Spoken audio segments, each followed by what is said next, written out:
Harmonica playing before the pandemic. Harmonica playing before the pandemic. Harmonica playing during the pandemic.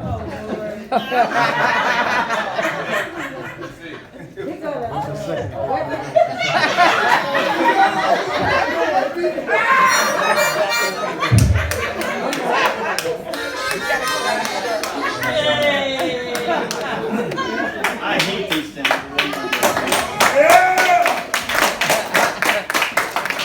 God, I hate the 6 feet. I hate the social distancing and the hand washing. You guys wash your hands? I washed my hands so much I saw ink that I wrote on my hand for tests, for answers to a test I took 2 years ago. Unbelievable. And I figured 4 ways you can come out during a pandemic. You can come out a monk, a chunk, hunk, or a drunk.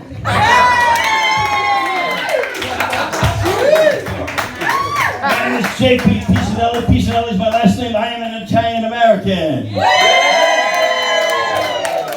I've been on the show, by the way. Yeah. I'm proud to be so. I'm Italian both sides. This side and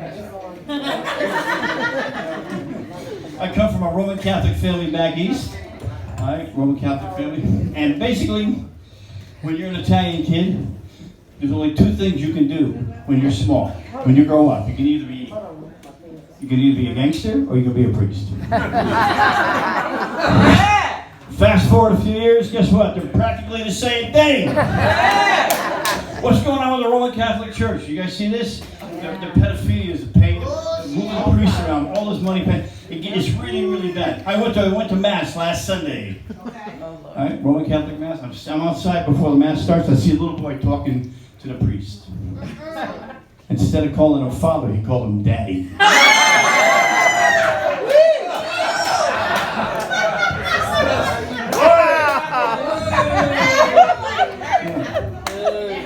I had some time to think during the pandemic like everybody else, and I thought of some stuff and I wrote it down, stuff I don't understand, and some stuff I'm not going to do.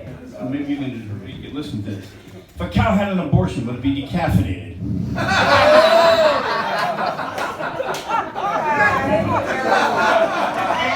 Why is abbreviation such a long word?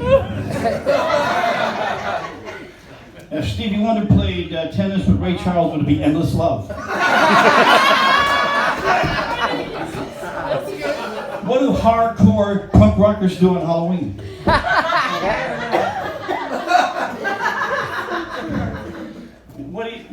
What does an atheist say when you sneeze?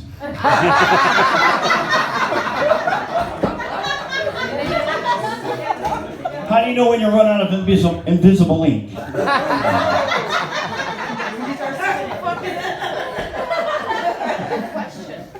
If a married man is alone and he speaks in the forest and his wife isn't around to hear him, is he still wrong? Absolutely. And the number 2 pencil, have you seen it, right? I use this I'm using this all the time, number 2 pencil. They sell millions and millions of these pencils around the world. Why is that number 2?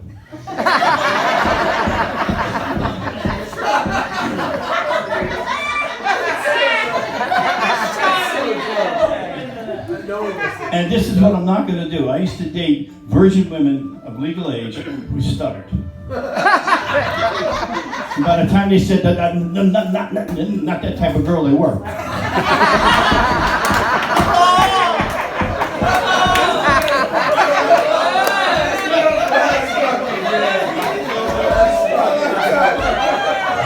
I'm going to do something I'm not going to do again this year.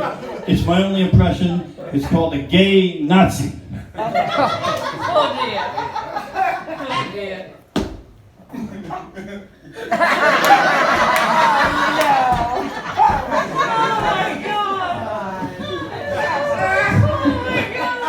I'm not doing that one anymore. Now, before the pandemic, I had a chance to go back to a high school reunion. I went to school. You ever been to a high school reunion, right? No. I went to an all-city school outside of New York. They're all cement. And I didn't really want to go. This was before the pandemic, so I went a few months before it started. And I was thinking, I'm going to go because there's one good thing about high school reunions. Your classmates can't lie about their age. And I went to an all-city school, all cement. And the only brush we had then was in the lockers. And I played on it was an ethnically diverse school. I played on an all-black basketball team. Me. An all-black basketball team. And I pulled the captain aside. It was a problem. I pulled the captain aside and said, "You guys like me?" He said, "JP, we like you. You're a good guy." He said, "How come you don't ever pass me the ball? We can't see you in the daytime."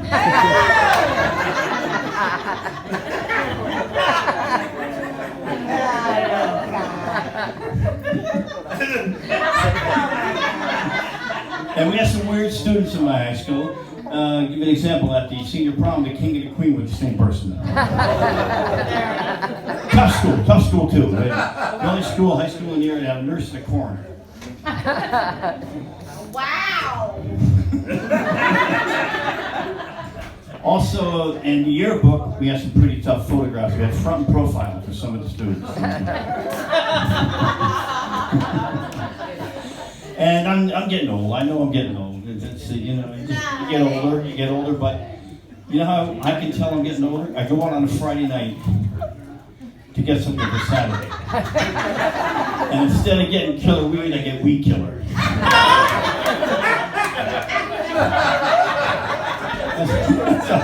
That's how you know you're getting old. Start writing notes. I dated, when I first got to Los Angeles, and getting older as you're dating, it's difficult. I was an older guy. Yep. But when I was younger, I dated a girl right here in West Hollywood when I was younger. But very, very materialistic. Oh, money, money, money, money. Her biological clock was a Rolex.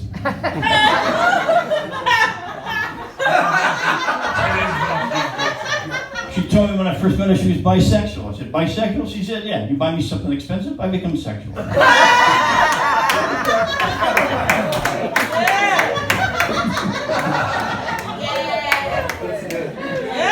But what really got me, she said, "I want you to pay for plastic surgery." I said, "Well, I'm paying for everything else." So I took her credit cards and I cut them up. Made sense to me. Unfortunately, that broke us up. That basically broke us up, and I decided, forget this materialistic girl. I'm going to go on this side of the spectrum. I dated a homeless woman. I went from this end to that end, okay? Yes, sir. Homeless woman over here. And I found one that wasn't crazy. She seemed to be very nice. By the way, they're all over LA, so it's not hard to find.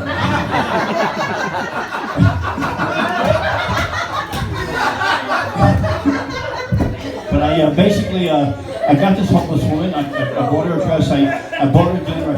I fixed her up. I took her to dinner. We're sitting there. I'm feeling good. She's feeling good. There's a good reciprocity going on. I feel I'm doing something good for a human being. She felt good. I felt good. And I'm thinking, you know, JP, the best part of this date is when I gotta take her home. I can drop her anywhere.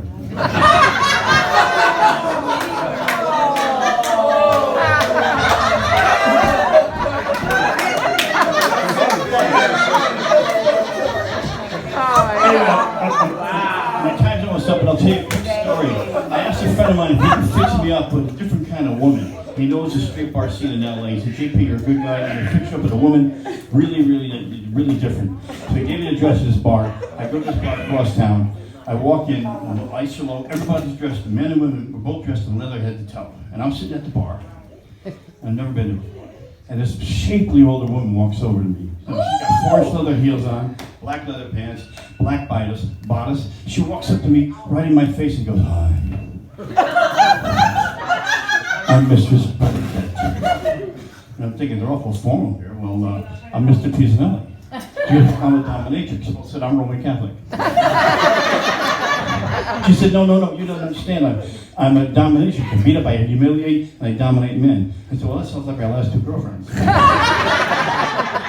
I had to go break up because I didn't have cable. You believe that? I want to get cable, but I don't have it. But she's talking to me. She says, "Listen, I make a lot of money by beating up, dominating men in a house, a beautiful house that I owe, in the dungeon. I'd like you to come back and my dungeon." I said, "Well, she works awful fast." Hey, do you have cable? She said, "Yeah, I have two." I said, "Well, let's go." I'm thinking maybe I can watch television before we start. I walk down the steps, I open the door. I'm looking in the dungeon, right? she's behind me, and she goes, how'd you like to see my cables now? And I'm thinking, I can watch a little TV before we get them out. She bumps me in the head, I fall to the floor, she kicks me with her heels, grinds me, calls me a pig, spits on me, my hands are out here, she puts a cable here, and she hoists me up, and I'm hanging in the middle of her dungeon. You're welcome.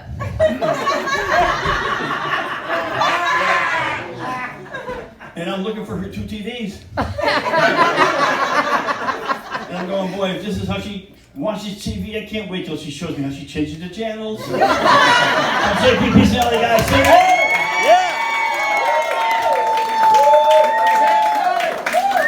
JP, give it up for JP, folks.